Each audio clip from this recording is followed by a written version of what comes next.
Oi, good day, people. Been a while.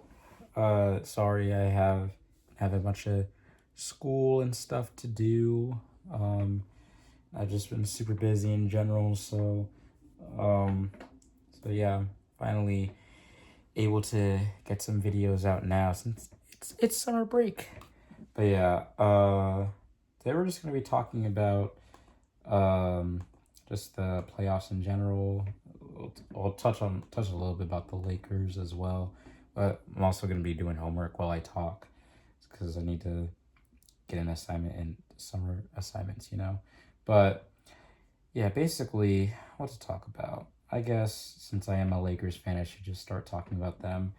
And yeah, the Lakers this season. I mean, I can't give if I had to grade the Lakers season.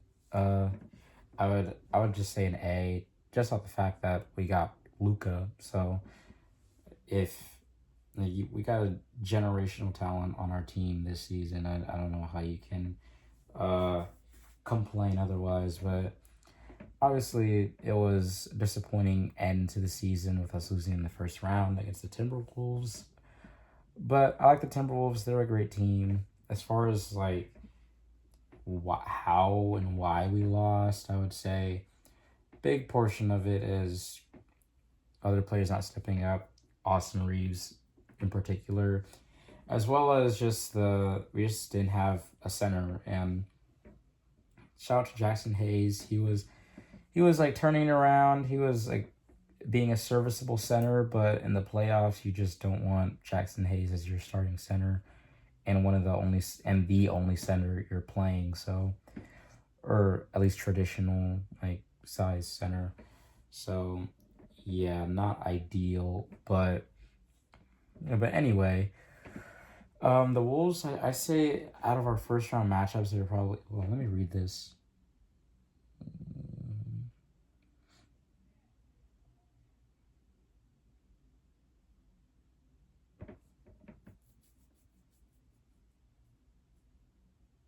Okay, sorry. Um, what was I saying? And it's probably something about Jackson Hayes. You can't have him as your starting center in the playoffs, and yeah, the Wolves. Oh yeah, I remember what I was gonna say. The Wolves just had. They're probably like our least like favorable matchup as far as like potential first round matchups because like we could have played. It came down to like the Warriors, Nuggets, and Timberwolves were our possibilities of who we would play, and I'd say out of those three, the Wolves are probably our least like favorable, just because they have um. I mean, they have Rudy Gobert at center, which say what you want about Gobert, that's still a multiple time defensive player of the year and someone who is like is gonna cause problems with for you like in the paint. And so and they also have lengthy defenders and they just have a good like defense oriented players as well, like Jay McDaniels, Nikhil Alexander Walker, Anthony Edwards, and um, DiVincenzo. So they just have a bunch of like good two way players, and also Randall was a pleasant surprise as well, Julius Randall, because he's really like, and we'll get to him in a second, like going forward with like because like the Wolves just won their series against the Warriors tonight, but he's really like changed the narrative around about him being like a playoff shrinker, if you will. But yeah, Lakers, done could they have like could JJ Redick have like done more things to put the Lakers in a place of success? Most likely, but at the end of the day, he's a rookie coach. This was his first year, and he got us to the 3 seed, and having to navigate a midseason trade, a very big trade where you have to pretty much change your whole play style, going from Anthony Davis to Luca.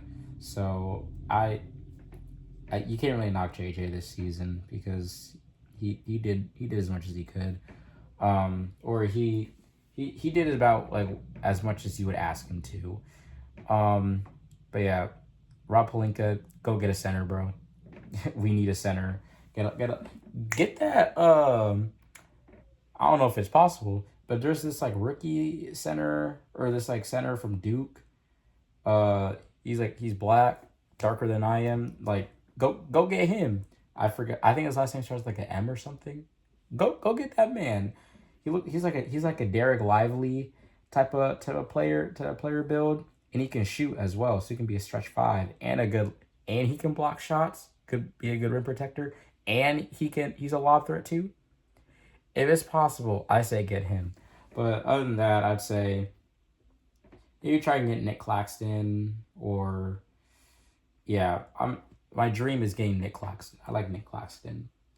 Don't try and get Giannis. I know there's so many rumblings of like, oh, man, the Lakers they can get Giannis. We can't. Realistically, we cannot afford Giannis, nor should we get Giannis. I personally don't think that he'll be a great fit on the Lakers, but that's a conversation for another time. Um, but yeah, basically, um, yeah, enough about the Lakers. Let's just get to the playoffs right now. So, yeah, right now we saw so our conference finals matchups are nearly set. The Pacers have advanced, being the Cavaliers, which Cavaliers unfortunately went out sad. Donovan Mitchell, you did everything you could, but you got to make your free throws, my brother. Um, and you can play the injury card as well, but really, Garland and like Darius Garland, Evan Mobley, and DeAndre Hunter, they were like mid at best. So, which DeAndre Hunter, he did show up for the last game. He was like making things happen, but at the end of the day, I think that the Cavaliers just like the Pacers, man. They're just like their whole team are like playoff risers. Like, who knew Andrew Nemhard would be a playoff riser? Like, beyond me. But yeah, the Cavaliers. It just shows you how much like the regular season, like how much like the regular season really doesn't matter once you get to the playoffs, because you could do everything, like break records and be one of the best regular season teams in history, but that doesn't mean jack when it comes to the playoffs. So yeah, shout out to the Cavs though. They had a great season, and love to see what they do moving on from now. And it's funny because when you watch like that game 5, you can see that like, yes, the Cavs, they jumped out to like a pretty good start. Pacers started off pretty slow. Andrew Nemhard was the only one making shots, but that whole time when they were up, you just had a sneaking suspicion of like, yeah, they're not gonna sustain this, or it's not. The Pacers are gonna battle back like at some point in this game, and that's what happened, because I remember Halliburton made like 4 threes in the first half, which like ignited the Pacers offense, and that's what really got them going. Um, but yeah, you could just tell like the wheels were starting to fall off, and Cavs are starting to panic. But yeah, I think I'm looking forward to seeing what the Cavs do moving forward. But what am I'm taking a world civilization class, and like y'all rock with discussion posts. I can't stand discussion posts personally. Discussion posts are the bane of my existence. But anyway, yeah, Cavs, good luck in your future endeavors. Pacers, I'm excited to see how you guys fare. Maybe even a finals run. We'll see. But yeah, I guess moving on to the Knicks and Celtics. Now, Celtics just won their game today. Derek White played really well. Jaylen Brown, who now he's the guy since Jason Tatum is out with an Achilles, which also prayers to Jason Tatum. You never want to see a player go down with with an injury as severe as an Achilles tear. So thoughts and prayers out to Jason Tatum, and hopefully he comes back stronger. But yeah, that injury definitely sets the Celtics at least like 1 or 2 years back, especially the fact that they're not going to be able to retain that starting five most likely since it's such an expensive starting five. Um, but yeah, I think that what am I looking at? Okay. But yeah, I think the Knicks still have that series in the bag now. What? Huh? You're on the phone. I'm just recording a video. Oh, sorry. Um.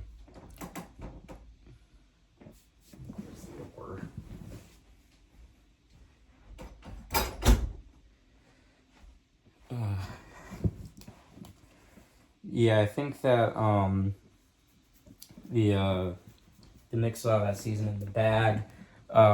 It was more of like a Celtics playing with like desperation and just doing everything in their power to win. And also, Luke Cornett, man, like that was a legacy game for Luke Cornett. I think he had like 7 blocks or something. Like, bro, we need him on the Lakers, like as our rim protector.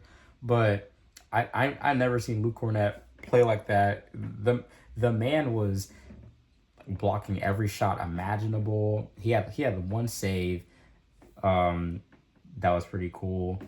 He saved the ball and he got it to a Celtics player. But yeah, Luke Cornett, that Porzingis, who frankly now I did see that Porzingis, he's been dealing with some kind of like illness or something, which is probably why he's been playing so poorly in this series. Which he's been pretty disappointing. But I heard he has an illness. Joe Mazzulla said he couldn't breathe, so I'm not gonna go look too hard into Porzingis. But I mean, when you got Luke Cornett playing the way he is, like, do you really need Porzingis in the game? So yeah, I still think the Knicks will take that series home. But yeah, I saw a lot of like they just had a lot of defensive miscommunications. I saw quite a bit of times they just were caught ball watching and were letting players like cut to the rim easily, and there's whole lot of off ball cuts that the Celtics were doing that was cooking the Knicks, frankly. Which I think that'll get cleaned up. And also Jaylen Brown, I think he had like 12 assists. He at least had double digit assists, so props to you. But yeah, then onto the Western Conference, we got the um, OKC and Nuggets, which has been the only tightly contested series so far in these playoff semifinals. And it just feels like both teams, they haven't really been playing well per se. Like Jokic and SGA, like the two MVP finalists right now, they haven't been playing like, okay, now barring like Jokic just had like a 44 double digit rebound game in their last game. So that was definitely a Jokic like performance. But other than that, between the two of them, they haven't really shown like that definitive superstar MVP dominant performance, and that goes for like the rest of the team really. Like both teams haven't been playing like they like they're the teams that they are, and it really has come down to which team can gut it out in the fourth quarter, and that's OKC gutted it out this last game.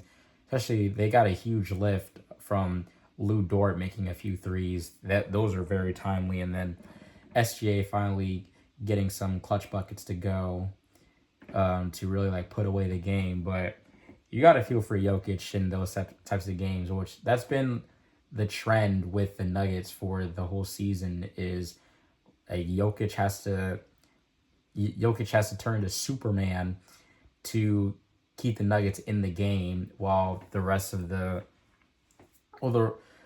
his team craps down their leg and lets him down, and that's what happened. Like with Michael Porter Jr., I think like Christian Brown wasn't that good either, and Westbrook he had an air ball, which was bad, but that's how it's been for the Nuggets the majority of the season. Like if I'm Jokic, like I'm holding back everything in me to not strangle the whole team. And then also the fact that they got rid of their coach, like not too far away from the playoff starting. So again, that's also what's gonna happen. But yeah, I think OKC takes that series. It's going back to Denver for Game 6. So we'll see what happens. Which the way that the series has been trending, it might look like that Nuggets might take that one and we'll go to Game 7. But we'll see. At the end of the day, I have OKC advance into the Western Conference Finals. But now, the series that I've been waiting to talk about, the Timberwolves versus the Warriors. Now, I'm not gonna try and be a hater too much because I can't stand the Warriors. I have a burning hatred for the Warriors, but obviously the big elephant in the room, no Steph Curry. Which, if you if you ask a Warriors fan or if you talk to a Warriors fan about the series, we'll be like, Steph Curry didn't play. He didn't play the rest of the series after Game 1 or well, half of Game 1. Not even half really, but still, you play who's in front of you. That's all the Timberwolves can do, and they certainly delivered because they won after that Game 1 that they lost. They won the next 4 games. To gentlemen sweep the Warriors. So yeah.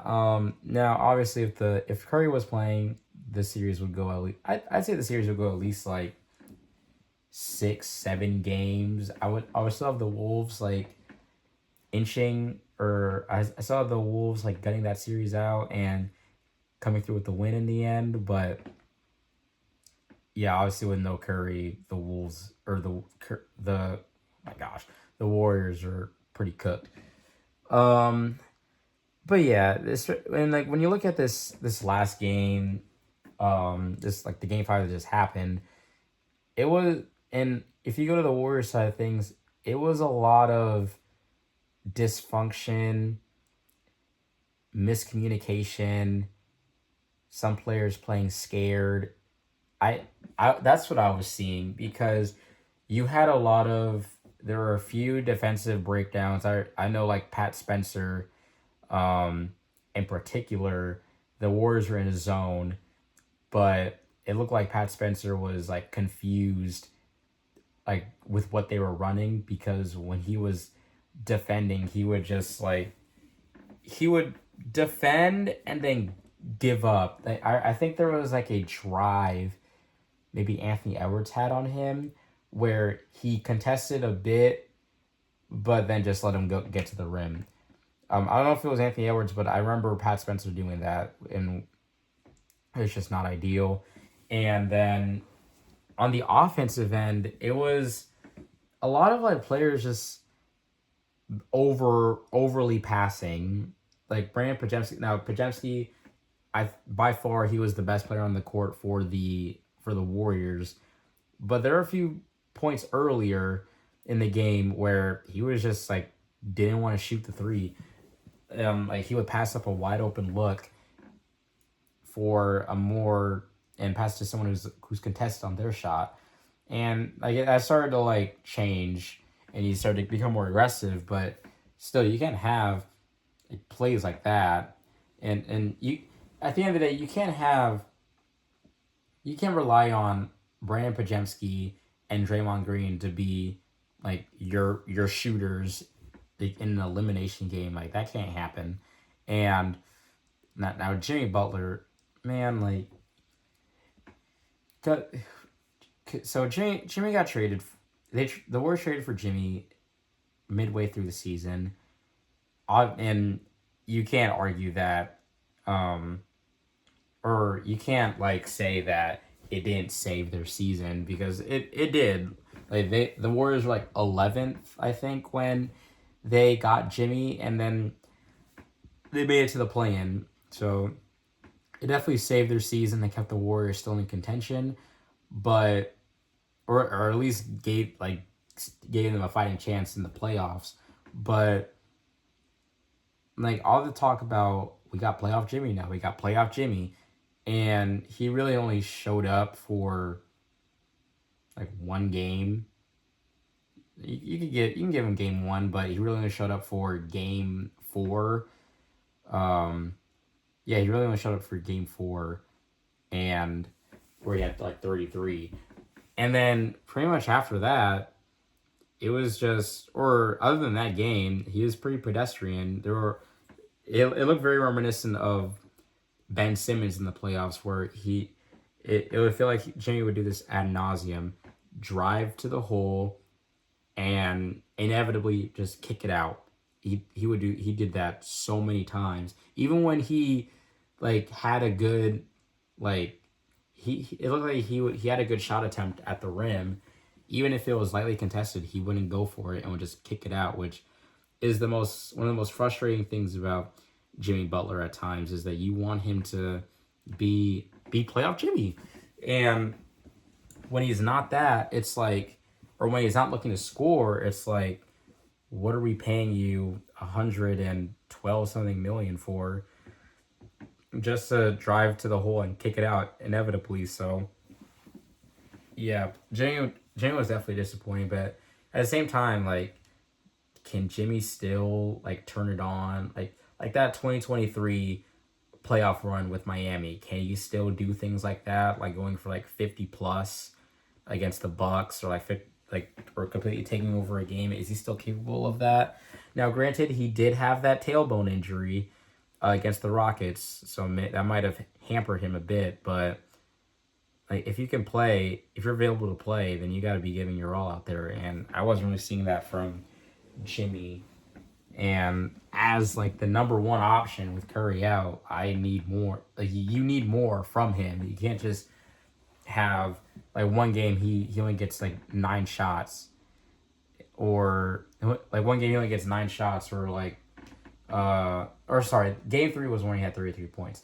But you can't have him just have like, oh, I need 9 shots, or I'm just gonna get 9 shots. Or in this game, well, I think he only had like 11 shots in this game, or in game five, he only had like 17, 16 points. So you can't, that's just not enough as the first option of the team. Um, but yeah, going to the Timberwolves. Congratulations to the Timberwolves again. Julius Randle has been playing he's been having a fantastic postseason so far, and is definitely rewriting the narratives on who he is as a player in the postseason. So I got nothing but love for Julius Randle, especially as um, a former Laker. Got nothing but love for him. So yeah, he's showing up and he's silencing all the haters and all the critics. So yeah, also Anthony Edwards, he had like double digit assists, but he's really got to tighten up on the turnovers. Like, bro, you do not need.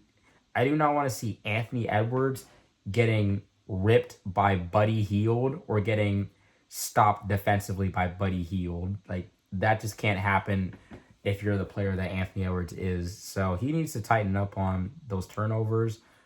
But yeah, I'm excited to see the Timberwolves in this next matchup. I think it'll be Timberwolves versus OKC. So yeah, I think that'll be a good series. I'm personally pulling for the Timberwolves to make it to the finals. My prediction right now is the I think Timberwolves Pacers finals, which is wild finals matchup or prediction if you would have said that like beginning of the season, really. But yeah, I'm excited to see where the Wolves go, it looked like this is by far not their best game.